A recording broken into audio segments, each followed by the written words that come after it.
You may be seated. Yeah, so today is not a Dharma school day, so I was like, maybe I'll talk about something a little bit heavier. So I do see that there's some kids there. I apologize if you have some uncomfortable car rides home. So today is March 24th, right? Okay. And then I don't know if anyone else is, but I used to be a really big fan of professional wrestling. And it's not so much that I'm like not a fan anymore, but just more so I'm not really a fan of anything anymore, as you know, being a father has taken up all the time that I would use for being a fan for things that I usually am a fan for. So it's not so much that like I don't like it, but I just don't have the time. Anyway, so when I was a big fan, I was much younger. You know, I was in high school, middle school, and this was during the Attitude Era. Is anyone a professional wrestling fan? One? Okay, one person will know what I'm talking about. So this was during the Attitude Era with The Rock and Stone Cold Steve Austin, Triple H, and then there was also another wrestler who was very famous. And so I think maybe these people might transcend like professional wrestling. People know about them, but The Undertaker. So today is The Undertaker's birthday. Which, yeah, happy birthday, Mark Calloway. But his whole gimmick, essentially, through being a professional wrestler, was that he was somebody who was he called himself the dead man. So essentially, this person who is dead, but like reanimated, and so he'd be wrestling as this dead person. And it started out where he was this sort of Western-looking, like Undertaker, and then it got like kind of these different phases where it was weird, and he would look more gothic or maybe more like zombie-like, but this running theme was that he's this dead person, and so it made him really hard to wrestle against, because how do you fight somebody who's dead, right? And then he'd have all these kind of like gimmick matches where they would be buried alive or in a coffin or out of an ambulance or in a body bag, so stuff like that, where it's all these things that are surrounded by death. And it was supposed to like freak people out, right? Especially obviously the people that he's wrestling against, but then also as people talk about it, afterwards, it's, oh man, that was so freaky. So it generated that conversation and interest in it, and this kind of mythological persona, which was bigger than an actual person. So that was really interesting, and it was cool to see that and his evolution as a character and as a person. And now he's retired, inducted into the Hall of Fame, and they talk about it. So right now with social media and streaming and everything, there's a lot of like behind the scenes stuff and talking about it. So that was interesting to hear his mentality in the character and going through it.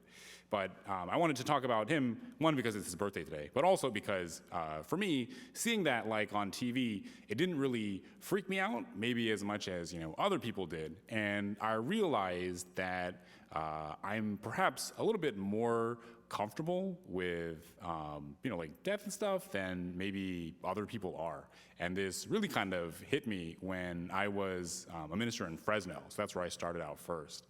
And I went to, a lot of families went through this one funeral home, so Lyle Funeral Home. I don't know if anyone knows in Fresno there, but yeah, so I know John and Bev and Red, though I don't know. They were all really nice to me. Anyway, so always going there, and oftentimes there would be like a wake service, service where there was a body before they were cremated or before the funeral. And being, the minister, I would get there early, oftentimes before the family, and they would say, okay, well, you can wait in the room. And one of the people who were helping out was like, hey, are you okay being in there with like a dead body by yourself? And I didn't think any of it. I was like, yeah, it's fine. But after I had thought about it, the reason why she was asking that question was because there's people who aren't, right? They aren't very comfortable with that. And talking to other people, I was like, oh, that's actually kind of more normal, I guess, than me. I mean, especially for younger people, I guess. So when I was a kid, I'm half Filipino, and Filipinos are more generally Catholic. So on my mother's side, when I would go to funerals and stuff, they were all open casket, and like the body was there and everything. And my mom's like, you have to touch them, you have to kiss them. I'm like, okay. So like when I was a kid, that I was around dead bodies a lot, and that's just how it was. Which again, a lot of people really aren't like that, especially nowadays. But from a young age, I was exposed to it, and so it didn't really affect me as much later on in life when I would be around dead bodies. That being said, from what I've heard from other traditions is that people are not just uncomfortable around dead bodies, but talking about death in general. And this is especially true in religions outside of Buddhism, whereas I feel like as Buddhists, we're a little bit more comfortable talking about death. And I was curious as to why this was, and so I've talked to different people about this, about why Buddhists seem to be a little bit more comfortable with death. And so there's maybe a couple different reasons.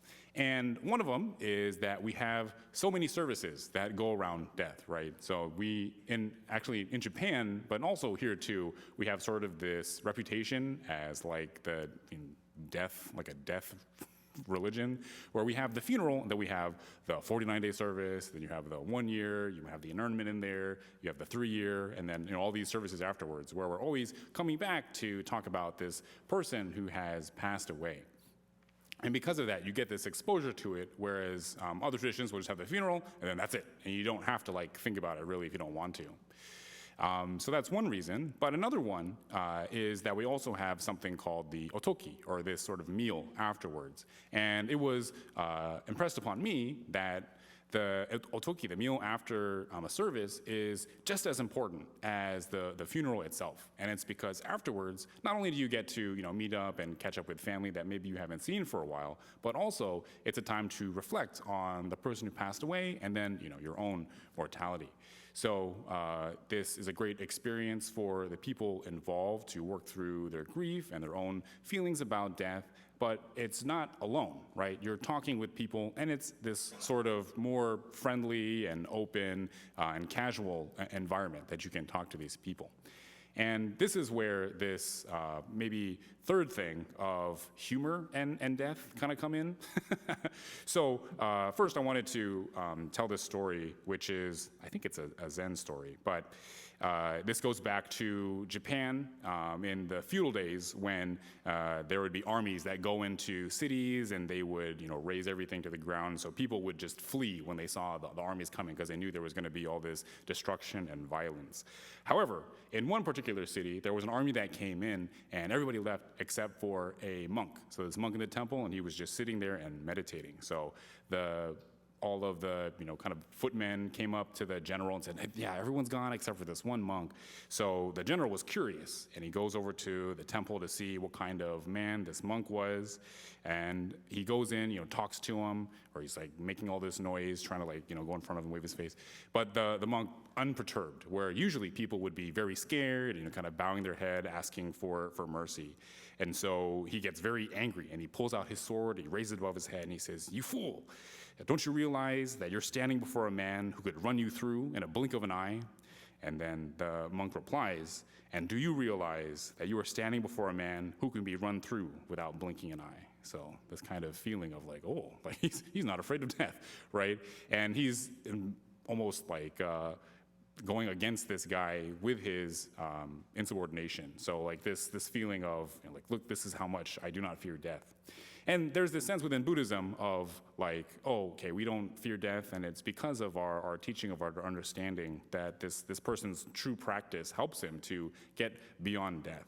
But in a way, the story is also kind of humorous, this kind of idea of somebody who's about to get killed and kind of sticking it to that person and then being oh, okay. And then of course in the story, he bows down and becomes a student, but who knows if this was true or not.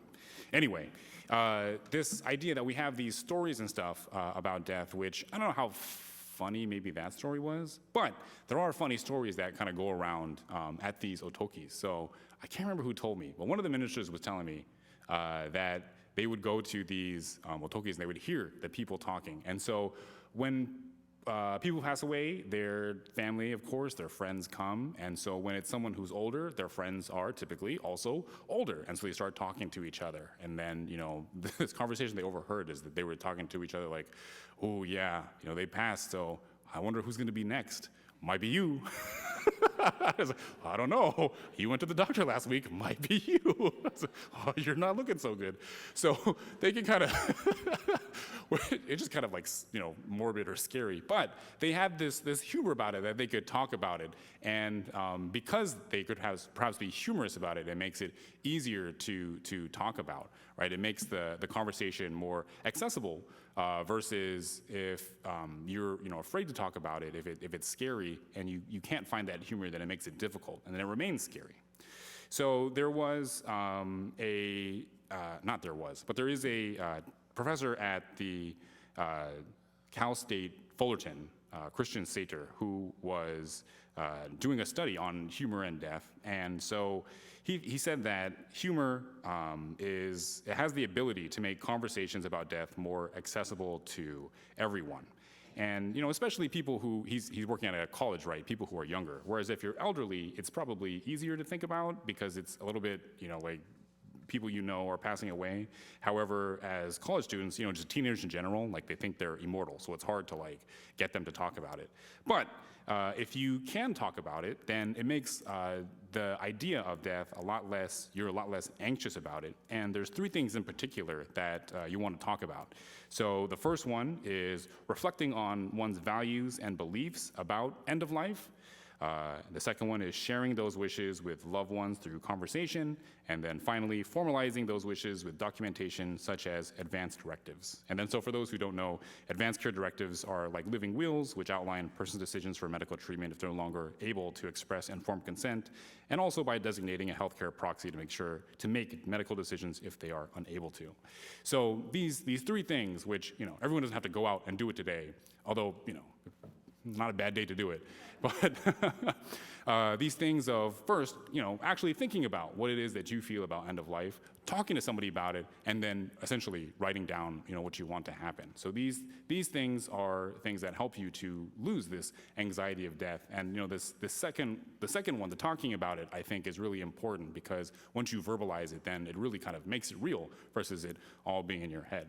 However, this is not to say that you can't come with, some humor. Obviously, it's not funny, like death isn't funny, but to have that humor, it allows you to express it a little bit better. So I've been, talking about conversations that I've heard, things that I've heard other people say, and actually I was in Placer the other week, and someone had told me, I talked to 3 ministers about what happens after we die, and I got 3 different answers. So if you ask me, I'll give you another answer which is different from a minister. But from my own personal experience, talking about death, it is kind of fun or funny to talk about it when you add some like humor to it. So for instance, like at my funeral, I think it'd be funny if I came in with like the casket, and then we had the Avengers theme like playing as I'm coming down. It'd be really epic. I don't know, I hope there'll be people there. And then, after I die and get cremated, I guess there's this thing you can do where the ashes, since it's all carbon, right, and it's all been burned down, you can get it pressed into a diamond. So you get turned into a diamond after you die, which, I don't know, is cool, I guess, if you have it. And I don't know, if you have a loved one, and you die before them, then you get pressed into a diamond, and then you can become like a kind of a reminder wherever they go. It's like, if you end up with someone else, I'm there on your finger. But you can really only have these conversations with a little bit of levity because it makes it seem not so scary. And once you have it, then it makes it much easier for you to talk about.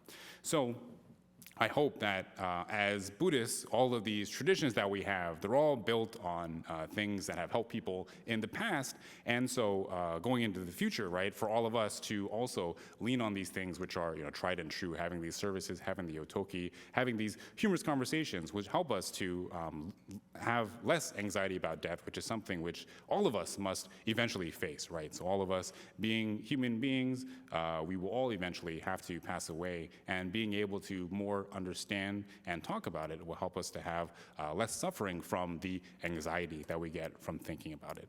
So I hope that gives you a little bit of peace and, hopefully maybe not too many ideas. I don't know. I'm doing a lot of doing more funerals with like music playing. That's kind of silly. But anyway, if you will, please join me in Gasho. Namo Amida Butsu. Namo Amida Butsu. Namo Amida Butsu. Naman Dabutsu. Naman.